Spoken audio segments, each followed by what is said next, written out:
نحمده ونصلي ونسلم على رسوله الكريم أما بعد فأعوذ بالله السميع العليم من الشيطان الرجيم بسم الله الرحمن الرحیم۔ امید ہے کہ آپ کا رمضان بہت بہتر طریقے سے، احسن طریقے سے صرف ہو رہا ہوگا، عبادتوں کے لیے وقت مل رہا ہوگا، قرآن خوانی کے لیے وقت مل رہا ہوگا، نماز کی وقت پر پابندی ہو رہی ہوگی۔ خیر، کل رات کو فیس بک پہ تھا، ایک پوسٹ دیکھی،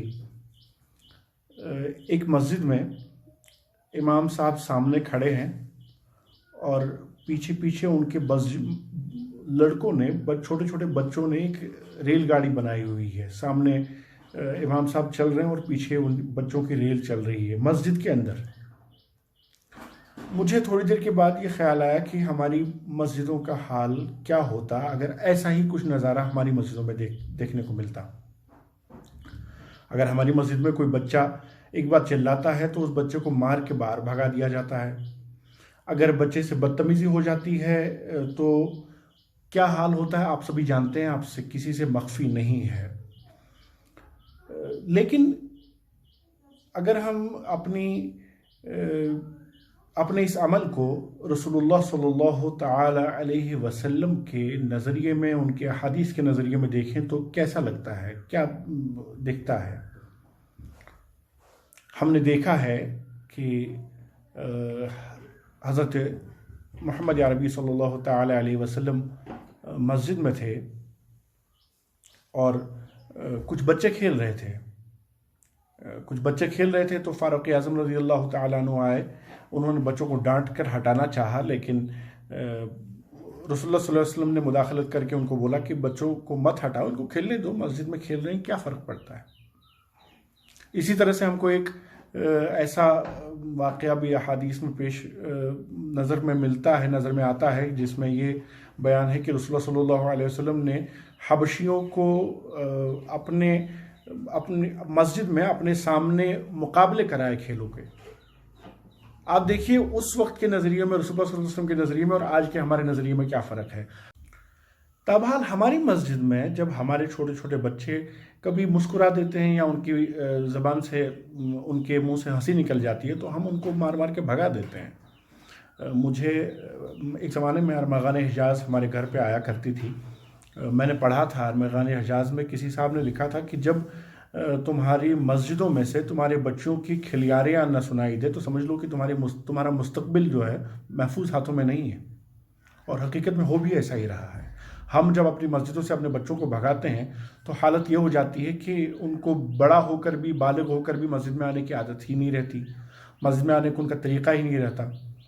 ہم کو چاہیے کہ ہم اپنی مسجدوں کو اپنے بچوں کے لیے ترغیب گاہیں بنائیں، ان کو کسی نے الگ الگ طریقوں سے ترغیب دیں کہ وہ مسجد میں آئیں، ان کو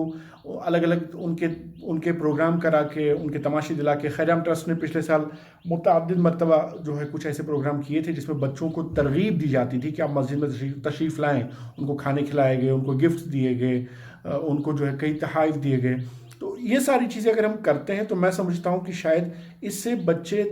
مرغوب ہوں گے مسجد میں آنے کے لیے۔ تابحال اس طریقے سے جو کہ ہم لوگ بالعموم کرتے ہیں، میں سمجھتا ہوں وہ ہمارا طریقہ نہیں ہونا چاہیے، بلکہ آپ ہمارے رسول پاک صلی اللہ تعالی علیہ وسلم کا طریقہ دیکھیں۔ ایک حدیث میں آیا ہے کہ ایک دہقان، ایک اعرابی آیا اور مسجد میں پیشاب کرنے لگا تو صحابی کھڑے ہونے لگے غصے سے، اس کو بھگایا جائے کہ مسجد میں پیشاب کر رہا ہے، لیکن رسول اللہ صلی اللہ علیہ وسلم نے اسے روکا، صحابہ کو روکا اور کہا اسے کرنے تو کوئی بات نہیں ہے۔ اور جب وہ پیشاب کر چکا، پھر رسول اللہ ایک حدیث میں آیا ہے کہ رسول اللہ صلی اللہ علیہ وسلم نے اپنے ہاتھوں سے اس پہ پانی ڈالا تاکہ وہ صاف ہو جائے۔ غرض، غائد، مقصد اور مدعا یہ ہے کہ مسجد میں ایسا کوئی عمل نہیں ہونا چاہیے جس عمل سے کسی بھی شخص کی دل آزاری ہو اور وہ مسجد سے دور ہو، بلکہ مسجد میں طرح طرح کے ایسے اعمال ہوں جن کی وجہ سے لوگ مسجدوں میں آئیں، لوگوں کی ترغیب مسجدوں کی طرف ہو۔ شاید اسی وجہ سے علماء نے اس امام کی امامت سے منع فرمایا جس کی مخالفت زیادہ ہو۔ انہوں نے کہا کہ علماء نے کہا کہ اگر مخالفت امام کی کسی کی زیادہ ہو تو اسے امامت کرنی ہی نہیں چاہیے،